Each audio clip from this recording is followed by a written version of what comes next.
Oi, o meu nome é Maria e eu sou a secretária deste canal. Se você chegou até aqui, é porque temos algo em comum, o que te faz tão especial para nós. O nosso objetivo é facilitar a palavra de Deus, descomplicando a Bíblia através do professor Augusto Valério. Apresentaremos de forma gratuita cursos como a Bíblia livro a livro de Gênesis a Apocalipse, um curso básico de teologia e também um quadro com dúvidas e respostas bíblicas. Nos ajude a prosseguir com a obra de Deus, e o nosso Pix é 21999680160. O vídeo já vai começar, mas antes não deixe de se inscrever para não perder nada e acompanhar todas as novidades no ensino da Palavra de Deus, além do seu like e tocar o sininho.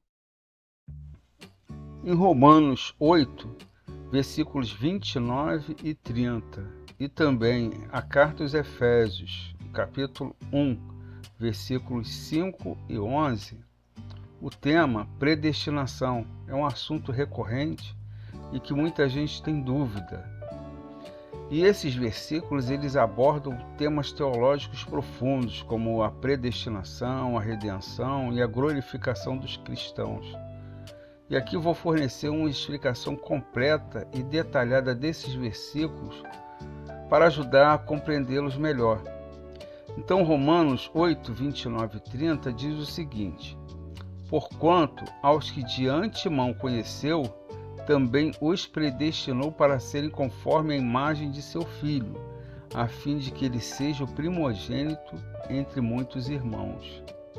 E aos que predestinou, a esses também chamou. E aos que chamou, a esses também justificou. E aos que justificou, a esses também glorificou. Então agora vamos analisar cada parte desses versículos. Porquanto aos que de antemão conheceu. A expressão conheceu aqui não se refere apenas ao conhecimento geral de Deus sobre todas as coisas, mas a um conhecimento íntimo e pessoal. Deus conhece aqueles que são seus de antemão, ou seja, antes mesmo deles existirem. Isso implica um relacionamento especial entre Deus e seu povo. Também os predestinou para serem conforme a imagem de seu Filho. A predestinação aqui mencionada é um tema teológico complexo. Significa que Deus determinou de antemão o destino eterno daqueles que ele conheceu. Nesse caso, ele predestinou os cristãos a serem conforme a imagem de seu Filho, Jesus Cristo. Isso envolve ser transformado e moldado para serem semelhantes a Jesus em caráter e natureza, a fim de que ele seja o primogênito entre muitos irmãos. Essa parte destaca a posição única de Jesus Cristo como primogênito entre muitos irmãos. Também indica que os cristãos, ao serem conforme a imagem de Cristo, tornam-se parte da família de Deus, com Jesus como o irmão mais velho e principal. E aos que predestinou, a esses também chamou. Aqui Paulo fala sobre o chamado de Deus para aqueles que ele predestinou. O chamado de Deus refere-se à sua ação de atrair as pessoas para si mesmo, convidando-as a se tornarem parte de seu povo no meio de Jesus Cristo. E aos que chamou, a esses também justificou.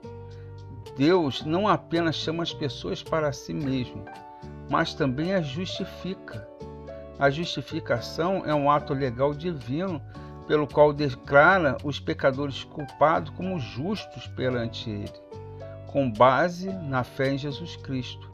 A justificação é um dom da graça de Deus e não algo que as pessoas possam alcançar por seus próprios méritos. E aos que justificou, a esses também glorificou. Paulo conclui essa passagem falando sobre a glorificação. A glorificação é o estado final e completo de redenção que os cristãos alcançarão na presença de Deus. Essa promessa de glorificação é garantida para aqueles que foram predestinados, chamados e justificados por Deus. Então, esses versículos de Romanos 8, 29 e 30 enfatizam o plano redentor de Deus para a humanidade. desde o conhecimento prévio até a glorificação final. É uma expressão da graça e do propósito soberano de Deus em chamar, justificar e glorificar seu povo, de acordo com seu plano divino.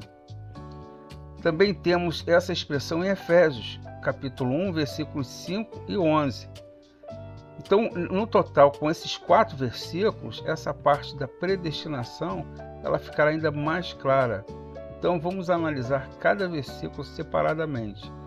Em Efésios 1, versículo 5, diz o seguinte: nos predestinou para Ele, para a adoção de filhos por meio de Jesus Cristo, segundo o propósito de sua vontade. Em algumas traduções mais antigas está beneplácito. Por isso que eu recomendo sempre as traduções mais recentes. Por quê? Para que as pessoas evitem de ficar buscando termos no dicionário e aí não ter aquela vontade de prosseguir na leitura da sua Bíblia. Então, as traduções mais recentes, como NVI, NAA, NVT, NTLH, elas facilitam o aprendizado. É importante lembrar que o original mesmo está no hebraico, aramaico e grego. E muita gente às vezes confunde que a língua em português, né, ela teria o original. Não existe original em português. Nós temos são traduções.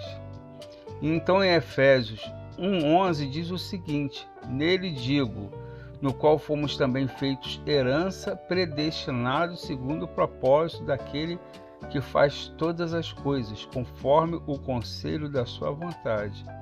Então vamos agora explorar cada versículo e sua relação com predestinação.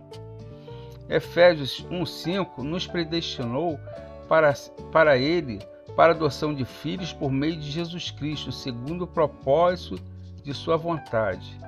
Nesse versículo, Paulo está ensinando que os cristãos foram predestinados por Deus para a adoção como filhos. A predestinação mencionada aqui é o ato de Deus determinar de antemão o destino eterno dos cristãos. Nesse caso, a predestinação está ligada à adoção como filhos de Deus. A adoção como filhos é um conceito importante no Novo Testamento, enfatizando que, pela fé em Jesus Cristo, os cristãos são acolhidos na família de Deus como filhos amados. Essa adoção é possível apenas por meio de Jesus Cristo, que reconcilia os cristãos com Deus e lhes dá acesso à filiação divina. Também é importante notar que a predestinação mencionada aqui está de acordo com o propósito da vontade de Deus. Isso significa que a predestinação não é baseada em mérito humano ou ações, mas é o resultado da graça e do propósito soberano de Deus de trazer pessoas para a sua família.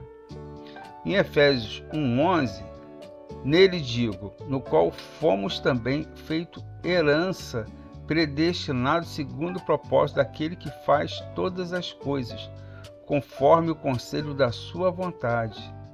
Nesse versículo, Paulo destaca que os cristãos em Cristo também foram predestinados.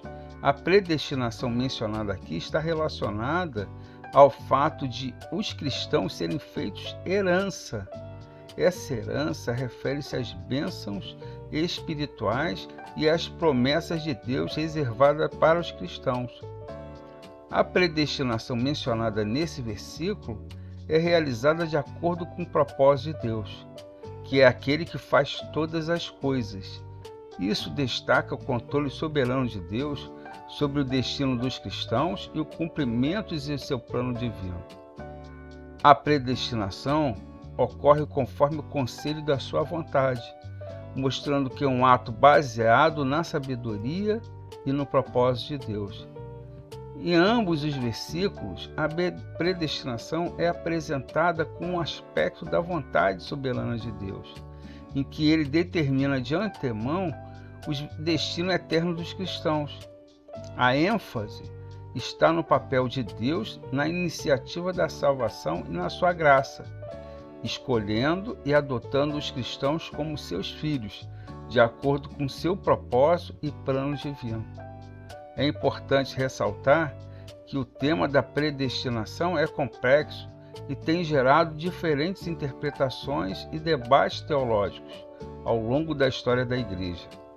As interpretações podem variar, mas a essência é que a predestinação destaca o papel de Deus na salvação e a sua graça abundante com aqueles que são chamados por Ele.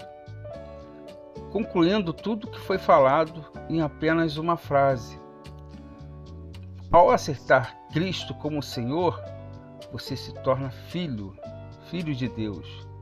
Você tem o Espírito Santo habitando em você.